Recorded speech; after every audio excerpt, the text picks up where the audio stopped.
స్పందించారు. తప్పకుండా దీని మీద మేము ఉన్నతమైన విచారణ జరిగించి బాధితులకు న్యాయం చేసే దిశగా మేము సహకరిస్తామని అన్నారు. అదే విధంగా సీఎం గారి అపాయింట్మెంట్ కూడా ఉంది. ఆ అపాయింట్మెంట్ తర్వాత కూడా సీఎం గారిని కలిసి సిట్ లాంటి ఒక మంచి ఉన్నత విచారణ సంస్థను ఏర్పాటు చేయమని చెప్పేసి అడగడం జరుగుతుంది. అదే విధంగా ఇప్పుడు ఎవరైతే బాధితులు ఉన్నారో వాళ్ళందరికీ కూడా నేను చెప్పేది ఏంటంటే, దయచేసి ఎవరు కూడా ఎటువంటి అఘాయిత్యం చేసుకోకండి. మీకు అడ్వకేట్ సుబ్బు ఉండు, ఇంకా చాలా మంది సంపత్ నాయక్ గారు, ప్రత్యూష రాథోడ్ లాంటి వారు, అదే విధంగా ముఖ్యంగా ఈ వెలుగులోకి తీసుకొచ్చినటువంటి ఈ స్కామ్‌ను వెలుగులోకి తీసుకొచ్చినటువంటి మీడియా వాళ్ళు ఉన్నారు. ఖచ్చితంగా బాధితులు ఎవరు అధైర్యపడకండి. ఖచ్చితంగా మీ అందరి కోసం అడ్వకేట్ సుబ్బు పనిచేస్తారు. చాలా మంది ఈ మీడియా ద్వారా కూడా నేను అందరికీ కోరేది ఏంటంటే, ప్రజలందరూ కూడా బాధితులకు సహకరించండి. బాధితులకు న్యాయం జరిగేంత వరకు కూడా అడ్వకేట్ సుబ్బు పోరాటం చేస్తుంటాడు. కోర్టులు కూడా మనకు అనుకూలంగా తీర్పు రావడానికి అవకాశాలు ఉన్నాయి. ఇది వందల కోట్ల స్కామ్ కాబట్టి ఖచ్చితంగా దీన్ని బయటకు తీసుకొచ్చే ప్రయత్నం పోలీస్ వ్యవస్థ అంతా చేస్తున్నారు. ఈఓడబ్ల్యూ వాళ్ళు దీని మీద కృషి చేస్తున్నారు. అదేవిధంగా పోలీస్ వ్యవస్థ కూడా దీని మీద కృషి చేస్తుంది. నిన్న వెళ్ళినప్పుడు డీజీపీ గారు కూడా సానుకూలంగా స్పందించారు. కానీ అడ్వకేట్ సుబ్బుకి సెక్యూరిటీ విషయంలో మాత్రం కొంచెం విముఖంగా ఉన్నారు. So whatever it is, advocate సుబ్బుకి సెక్యూరిటీ లేకపోయినప్పటికీ కూడా బాధితులకు న్యాయం జరిగి వాళ్ళందరికీ డబ్బులు వస్తే చాలు. అదే విధంగా ఇప్పుడు డబ్బులు వస్తాయా, వాళ్ళు ఐపీ పెట్టుకుంటే వాళ్ళ పరిస్థితి ఏంది? ఐపీ పెట్టడానికి లేదండి. ఎందుకంటే ఎప్పుడైతే మనం ఈఓడబ్ల్యూలో మిగతా వాటిలలో కేసు అయిందో అప్పుడు ఐపీ పెట్టడానికి కుదరదు. వీటి కేసులన్నిటికీ ముందు ఐపీ పెట్టున్నట్టయితే ఎవరికి డబ్బులు రాకపోవడానికి అవకాశం ఉంది. కానీ ఐపీ పెట్టినా సరే దానికి సరైన రీజన్స్ అండ్ అవన్నీ కూడా తెలియజేయాల్సి ఉంటుంది కాబట్టి ఐపీ పెట్టడానికి అవకాశం లేదు. ఐపీ పెట్టినది చెల్లదు. అయితే వాస్తవానికి ఈ ఆస్తులన్నీ ఎవరండి, మాకైతే అది తెలీదు. పోలీసులు ఇన్వెస్టిగేషన్ అండర్ గోయింగ్, వాళ్ళంతా చేస్తున్నారు. అది ఇవ్వాల్సింది పోలీసులు. అడ్వకేట్ గా నేను చేయాల్సింది కోర్టులో పని. మీ అందరికీ తెలుసు. ఇప్పుడు వాళ్ళు ఎన్ని ఆస్తులు కూడబెట్టారు, ఏవన్నీ చేశారనేవి అన్ని కూడా ఆల్రెడీ మనకి ఏదైతే ఈఓడబ్ల్యూలో ఉన్నటువంటి కాపీ ఉందో ఈఓడబ్ల్యూ కాపీలో నేను ఆల్రెడీ ఇప్పుడు మీడియాకి ఇచ్చా. సో ఎంతమంది దీంట్లో బాధితులు ఉన్నారు, ఎంతమంది దీంట్లో ఏజెంట్లుగా ఉన్నారు, ఇవన్నీ. సో వాళ్ళు ఎక్కడ ఆస్తులు కొన్నారు, వాళ్ళు ఎక్కడ ఆస్తులు కూడబెట్టారు, ఏ పబ్బులు ఇలాంటివి ఏవైతే ఉన్నాయో ఆ ఆరోపణలన్నిటికీ సంబంధించినటువంటి ఆధారాలన్నీ కూడా త్వరలోనే వాళ్ళు మనకు బయటకి ఇస్తారు. సో ఇదంతా కూడా ఈఓడబ్ల్యూ అదేవిధంగా సిసిఎస్ కలిసి వర్క్ చేస్తుంది. డీజీపీ గారు కూడా మనకు సానుకూలంగా స్పందించారు. బాధితులకు సంబంధించినటువంటి ఒక్క రూపాయి కూడా ఎక్కడికి పోకోకుండా దాన్ని కోర్టుకి వాళ్ళ ప్రాపర్టీని అటాచ్ చేసే బాధ్యత మేము తీసుకుంటాం. అదేవిధంగా పోలీసుల వ్యవస్థ మీద ఆ విధంగా మేము తీసుకురావడానికి ప్రెషర్ పెడతాం. వాళ్ళ ఆస్తులన్నింటినీ కూడా మనం అటాచ్ చేస్తేనే ఇక్కడ ఉన్నటువంటి బాధితులందరికీ కూడా న్యాయం జరగడానికి అవకాశం ఉంది. సో కాబట్టి ఆ ఆస్తులన్నింటినీ కూడా అటాచ్ చేయించడానికి కూడా ప్రయత్నం చేస్తాను. ఇంకొకటి, పోలీసు ప్రవర్తించిన తీరుపైన కూడా ఆఫ్టర్ వెకేషన్ తర్వాత జడ్జిమెంట్ ఉంది. సో దాంట్లో కూడా ఎవరైతే పంజగుట్ట సిఐ రామకృష్ణ గారు ఉన్నారో ఆయన మీద కూడా చర్యలు తీసుకోవడానికి అవకాశం ఉంది. ఇంకొక విషయం ఏంటంటే, నిన్న ఎవరైతే డీజీపీ గారిని కలిశారో 40 మంది బాధితులు దేవరకొండ, నల్గొండ, డిండి నియోజకవర్గాలకు సంబంధించిన బాధితులు ఉన్నారో వాళ్ళు ఇప్పటివరకు ఎక్కడ కూడా కేసులు పెట్టలేదు. సో వాళ్ళందరినీ కూడా డీజీపీ గారికి తీసుకెళ్తే వాళ్ళందరికీ కూడా న్యాయం చేస్తానని ఆయన హామీ ఇవ్వడం, సానుకూలంగా స్పందించడం జరిగింది. అదే విధంగా ఈ బాధితులందరూ కూడా ఈ రోజు సిసిఎస్కి వెళ్ళడం కూడా జరిగింది. ఈఓడబ్ల్యూ గచ్చిబౌలికి వెళ్ళడం కూడా జరిగింది. తప్పకుండా ఇదేంటంటే ఇది కొంచెం లాంగ్ ప్రాసెస్ కాబట్టి దీంట్లో పోలీసు వ్యవస్థ కానివ్వండి, ప్రభుత్వాలు కానివ్వండి తక్షణమే స్పందించి ఏదన్నా ఒక ఉన్నత విచారణ సంస్థని కానివ్వండి, ఒక ఇండిపెండెంట్ ఏజెన్సీకి కానీ ఇచ్చినప్పుడు, లేదంటే తెలంగాణ రాష్ట్రంలో ఉన్నటువంటి న్యాయమూర్తితో సంబంధించి ఒక సిట్టింగ్ జడ్జితో ఇచ్చినట్లయితే ఒక విచారణ కమిటీ వేస్తే ఖచ్చితంగా దీంట్లో న్యాయం జరగడానికి అవకాశం ఉంది.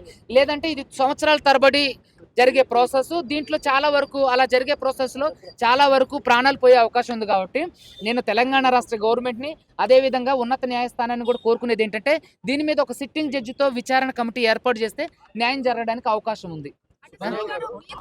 మంత్లీ స్టేట్మెంట్ సంబంధించి కేవలం రమావత్ మధుకు వెళ్ళిన ట్రాన్సాక్షన్స్ అన్ని ఒక ఇల్లుకు సంబంధించిన లావాదేవీలే, దీంతో ఎటువంటి సంబంధం లేదనేది. అయితే మంగ్లీ గారు మొదట్లో ఏమన్నారు, మీడియా సాక్షిగా ఏమన్నారు, ఈ రమావత్ మధు ఎవరు, ఈ అడ్వకేట్ సుబ్బు ఎవరని వాళ్ళు ఎవడో మాకు తెలియదు అని అన్నారు. ఇంకోటి ఏంటి, ఈ కట్టలు లెక్క పెట్టే ఫేస్ అంటే, సరే ఇతను కాదు, ఆ కట్టలు లెక్క పెట్టే వాళ్ళు ఎవరో మీకు తెలుసు అంటే, ఎవరో మాకేం తెలుసు అన్నారు. తర్వాత నేను ఫోటో రిలీజ్ చేశా. ఎవరైతే కట్టలు లెక్క పెడుతున్నటువంటి భరత్ చౌహాన్ ఉండో తను వెనకాల కూర్చొని ఉండు. అంటే మంగ్లీ గారు ప్రతి స్థాయిలో ఆవిడ తప్పించుకోవడానికి అబద్ధాలు చెప్తూనే వస్తున్నారు. ఇంకొక విషయం, ఇల్లు కొనడానికి సంబంధించిందే అనుకుందాం. మరి ఎందుకని ఇల్లు కొనడానికి సంబంధించినటువంటి అగ్రిమెంట్, ఏది సేల్ అగ్రిమెంట్ గానే ఉండే, లేదంటే రెంటల్ అగ్రిమెంట్ కానీ ఎందుకని రిలీజ్ చేయలేదు? ఎందుకని ఈ విషయాల గురించి దాచారు? శివ చౌహాన్ ప్రెస్ మీట్ పెట్టిండు. ఏమని చెప్పిండు, మాకు వాళ్ళు ఎవరో తెలియదు, అప్రస్తుతంగా నాకు సంబంధం లేకుండా నన్ను తీసుకొని వెళ్ళిపోయారు. ఇప్పుడు నాకు సంబంధం లేకుండానే నేను ప్రెస్ క్లబ్కి వచ్చానా? అంటే ఎవరో తీసుకొస్తే నేను వస్తానా? తీసుకెళ్ళడానికి కావాలనే కక్షపూరితంగా వ్యవహరిస్తున్నారని చెప్పేసి అంటున్నారు. ఏమండి కక్షపూరితంగా వ్యవహరించడానికి నాకు ఆవిడకి ఏ ఆస్తి గొడవలు లేవు. ఆన్ బిహాఫ్ ఆఫ్ నేను మా క్లయింట్స్ తరపునే పోరాటం చేస్తున్నా. అడ్వకేట్ సుబ్బు ఇప్పుడు ఆ క్లయింట్లు నన్ను ఈ కేసు నుంచి తీసేస్తే నేను పక్కకి వెళ్ళిపోవాలి. నాకు వాళ్ళకి ఎటువంటి లేవు. ఏదైతే క్లయింట్లు మనకు చెప్పిన ఇన్ఫర్మేషన్ ఉందో, ఏదైతే ఆధారాలు ఉన్నాయో ఆ ఆధారాలనే నేను మీడియాకి ఇచ్చా. ఆ క్లయింట్లతోనే మీతో మాట్లాడించి ఆ బాధితులందరూ కూడా మీడియా ముందుకు మాట్లాడించి అందులో మీరు కూడా ఉన్నారు. సో ఇందులో కక్షపూరిత చర్యలు చేయడానికి ఏముందండి? మాకు వాళ్ళకి ఏమైనా ఆస్తి తగదలా? మాది వాళ్ళకి ఏమైనా పక్క ఊరా? లేదంటే నేను ఏమైనా సినిమా ప్రొడ్యూస్ చేసి ఏమైనా నాకు మోసం చేశారా? ఇదంతా హిమాకాంత్ రెడ్డి ఫస్ట్ నుంచి మీ పక్కనే ఉన్నాడు, బాధితుల లెక్క తిరిగిండు. ఇన్ని రోజులు హిమాకాంత్ రెడ్డి అబ్స్కాండ్ అయ్యిండు, నిన్న అరెస్ట్ అయిపోయాడు. సో హిమాకాంత్ రెడ్డి అసలు అయితే హిమాకాంత్ రెడ్డి ఈ స్కామ్ బయటకు రావడానికి ఎవరైతే హేమాకాంత్ రెడ్డి ఉండో హేమాకాంత్ రెడ్డి ఈ స్కామ్ ను బయటకు తీసుకురావడానికి సహకరించినటువంటి వ్యక్తి. నాకు తెలిసినంత వరకు అతను నాకు చెప్పిన ఇన్ఫర్మేషన్ అయితే, సార్ నేను బాధితుడిని, నా దగ్గర అన్ని డాక్యుమెంటల్ ఎవిడెన్స్ ఉన్నాయి, అన్ని డాక్యుమెంటల్ ప్రూఫ్స్ ఉన్నాయి. సో నేను ఒకవేళ నేను అరెస్ట్ అయినా సరే నాకు సంబంధించినటువంటి అన్ని ఉన్నాయి, నేను కోర్టుకి వెళ్ళినా సరే నేను ఈ ప్రూఫ్స్ అన్ని ఇస్తా అని చెప్పిండు. నాకు తెలిసినంత వరకు ఇప్పటి వరకు అయితే హేమాకాంత్ రెడ్డి బాధితుడిగానే నాకు తెలుసు. రమావత్ మధు కూడా అదే చెప్పిండు కదా, హేమాకాంత్ రెడ్డిని విచారణ చేస్తే మొత్తం బయట అదే ఇప్పుడు ఆల్రెడీ ఈఓడబ్ల్యూ అరెస్ట్ చేసింది కదా. ఇప్పుడు హేమాకాంత్ రెడ్డి పారిపోయినప్పుడు నేను నిజంగా హేమాకాంత్ రెడ్డి వైపు ఉంటే నేను యాంటిస్పెక్టరీ వేసి ఉండే, కానీ ఆ యాంటిస్పెక్టరీ ఎక్కడ వేయలేదు. హేమాకాంత్ రెడ్డి వెళ్ళిపోయిన తర్వాత మనకు పూర్తిగా ఆయనతో ఉన్నటువంటి సంబంధాలు తెగిపోయినాయి. తనకు సంబంధించినటువంటి బాధితులు ఎవరైతే ఉన్నారో వాళ్ళందరూ కూడా మనతో స్టిల్ ఇప్పటి వరకు ఉన్నారు.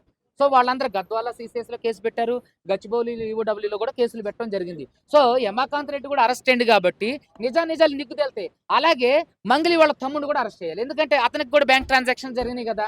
మంగళి గారిని కూడా అరెస్ట్ చేయాలి, ఎందుకంటే ఆవిడకు కూడా బ్యాంక్ ట్రాన్సాక్షన్ జరిగినాయి కదా. ఏ పర్పస్ లో జరిగిందో తెలియటం కోసమే అరెస్ట్ చేయమంటున్నాను నేను. ఎందుకంటే మొదటి నుంచి ఆవిడ కేసులో ఉన్న ఆరోపణలు వస్తేనే బాధితులు చెప్తున్నారు. బాధితులు చెప్పడమే కాదు ఆధారాలు కూడా చూపించారు. ఏ కోణంలో అరెస్ట్ చేయాలంటే ఈవిడకి వాళ్ళకున్న సంబంధం గురించి తెలియడం కోసమే. ఇప్పుడు ఆవిడని అరెస్ట్ చేయొద్దంటానికి ఏ అధికారం లేదు, ఎందుకంటే ఆవిడ మీద ఆల్రెడీ ఎఫ్ఐఆర్లు ఉన్నాయి. సో ఆవిడని కూడా విచారణకు పిలవండి సార్, అరెస్ట్ చేయొద్దు. విచారణకు పిలిపించి ఆ బ్యాంక్ కు సంబంధించినటువంటి 2023కు సంబంధించినటువంటి అన్ని బ్యాంక్ ట్రాన్సాక్షన్స్, మంగళి గారి చెల్లి వాళ్ళవి, మంగళి గారివి, మంగళి వాళ్ళ తమ్ముడు గారివి, మిగతా వాళ్ళ ట్రాన్సాక్షన్స్, రమావత్తు మధు వాళ్ళ ఫ్యామిలీవి, తర్వాత బాలాజీ నాయక్వి, హేమాకాంత్ రెడ్డి ఫ్యామిలీవి, అదే విధంగా ఏజెంట్లు ఎవరైతే దీంట్లో డబ్బులు వసూలు చేసినటువంటి ఏజెంట్లు ఎవరైతే ఉన్నారో ఇదంతా కూడా కోర్టు నుంచి వచ్చింది, అడ్వకేట్ సుబ్బు తీసుకొచ్చింది కాదు ఇది. సో ఇందులో ఉన్నటువంటి ఏజెంట్లకు సంబంధించినటువంటి అన్ని బ్యాంక్ డీటెయిల్స్ తీసుకొస్తే అసలు క్లియర్ కట్ గా ఎవరో దీంట్లో స్కామ్. దీంట్లో ఇందులో A5 ఉన్నది నా కేసులు, ఈఓడబ్ల్యూ సంబంధించిన కేసుల్లో కాదండి, దయచేసి మీడియా గమనించండి. A5 గా ఉంది నా కేసులు. సో దానికి సంబంధించిన అరెస్టుల పరంపర అనేది తర్వాత జరుగుతుంది.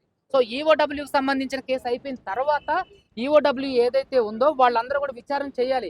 ఎవరైతే ఇప్పుడు ఇందులో ఉన్న ఆ ఈఓడబ్ల్యూలో కేసు అయిన పేర్లు చదువుతా ఒకసారి వినండి. దీంట్లో ఎవరైతే ఉన్నారో వాళ్ళందరినీ అరెస్ట్ చేసిన తర్వాతే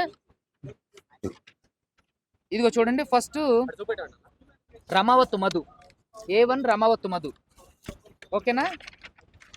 తర్వాత A2 కాపు హేమాకాంత్ రెడ్డి, తర్వాత A3 వచ్చేసి బండి శివకుమార్, తర్వాత A4 వచ్చేసి పాల్దియా భరత్ చౌహాన్, తర్వాత ఇంకొక పేపర్ ఎక్కడ, తర్వాత శైలజ చౌహాన్, బాలాజీ నాయక్, వీళ్ళందరూ ఉన్నారు. సో వీళ్ళందరికి సంబంధించినటువంటి బ్యాంక్ అకౌంట్లు, వాళ్ళ రిలేటివ్ బ్యాంక్ అకౌంట్లు, వాళ్ళ హస్బెండ్ బ్యాంక్ అకౌంట్లు, వాళ్ళ కుటుంబ బ్యాంక్ అకౌంట్లు అంతా కూడా మనం చెక్ చేసినట్లయితే వీటికి సంబంధించిన ఆధారాలన్నీ కూడా బయటపడతాయి. ఇప్పుడు మంగళి గారు మొదట్లో ఏమన్నారు, నాకు రమాకాంత్ మధు ఎవడో తెలియదు అని అన్నారు. మరి తెలియని రమాకాంత్ మధుకి సంబంధించి వీళ్ళకి బ్యాంక్ ట్రాన్సాక్షన్స్ ఎలా జరిగితే ఇల్లు అమ్మడానికి అని అన్నారు. అది ముందే ఎందుకు చెప్పలేదు? పోనీ చెప్పలేదు.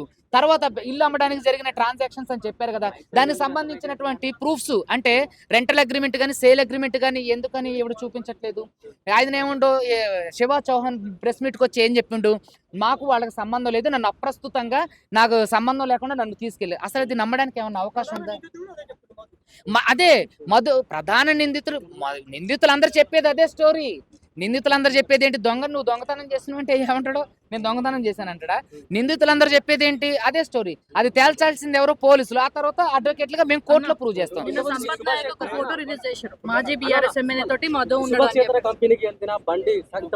బండి శివకుమార్ పేరును బండి శివ చౌహాన్ గా మార్చి కావాలనే ఇబ్బందులు పడుతున్నారని చెప్పేసి మంగ్లీ ఒక స్టేట్మెంట్ రిలీజ్ చేసినప్పుడు అందులో పెట్టింది. అయితే నాకు సంబంధించినటువంటి వరకు అయితే అలాంటిది తప్పు.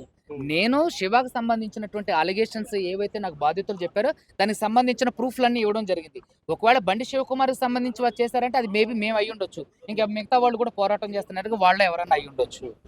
మాజీ బీఆర్ఎస్ తోటి నిన్న ఎమ్మెల్యే తోటి నిన్న ఒక ఫోటో రిలీజ్ చేసిన సంపత్నాయ్. ఇది ఏమైనా రాజకీయ మలుపు తిరిగే అవకాశం ఉందంటారా? నాకు తెలిసినంత వరకు అయితే ఇంతవరకు రాజకీయ మలుపు తీసుకోవడానికి అవకాశం ఉన్నట్లుగానే అనిపిస్తుంది. ఎందుకంటే మీకు తెలుసు మొదట్లో నన్ను ఆవిడ ఏది ఆర్బిట్రేషన్ పిలిపించినప్పుడు ఒక సెంట్రల్ మినిస్టర్ పేరు చెప్పి బెదిరించిందని, ఒక ఎమ్మెల్యే తండ్రితో ఫోన్ చేయించిందని తెలుసు. సో మేబీ ఆ కోణంలో కూడా అయ్యి ఉండొచ్చు. ఎందుకంటే ఈవిడ తప్పించుకోవడానికి ఇక్కడున్న మీ మీడియాలోనే చాలా మందికి ఫోన్ చేసి మా వీడియోలు డిలీట్ చేయండి అని అన్నారు. సో అలా కూడా ఉండుండొచ్చు. అది నాకు సంబంధించి క్లారిటీ లేదు, కానీ ఇది కూడా ఒక కోణంలో ఉండొచ్చు. ఎందుకు మనం ఈ కోణంలో కూడా దర్యాప్తు చేయకూడదు అనే అంశాన్ని లేవనెత్తడానికి అవకాశం. దీనికి ఎండ్ కార్డ్ ఎప్పుడు పడుతుంది అనుకోవచ్చు? అయితే దీనికి ఎండ్ కార్డు పడాలంటే ఖచ్చితంగా దీని మీద ముఖ్యమంత్రి గారు స్పందించి, లేదంటే తెలంగాణ రాష్ట్ర ఉన్నత న్యాయస్థానంలో ఉన్నటువంటి ప్రధాన న్యాయమూర్తి గారు స్పందించి వాళ్ళు సుముటోగా తీసుకోవటమా, లేదంటే మన తెలంగాణ రాష్ట్ర ముఖ్యమంత్రి రేవంత్ రెడ్డి గారు తీసుకొని ఒక సిట్ లాంటి ఒక ఉన్నత విచారణ వ్యవస్థను స్థాపించి దీని మీద పూర్తి స్థాయి విచారణ జరిగినప్పుడు మాత్రమే బాధితులకు నిజమైన న్యాయం జరుగుతుంది. ఈ ఈఓడబ్ల్యూ కానివ్వండి, పోలీసులు కానివ్వండి, సిసిఎస్ కానివ్వండి, ఇవన్నీ కూడా సంవత్సరాలకు తరబడిన ప్రాసెస్.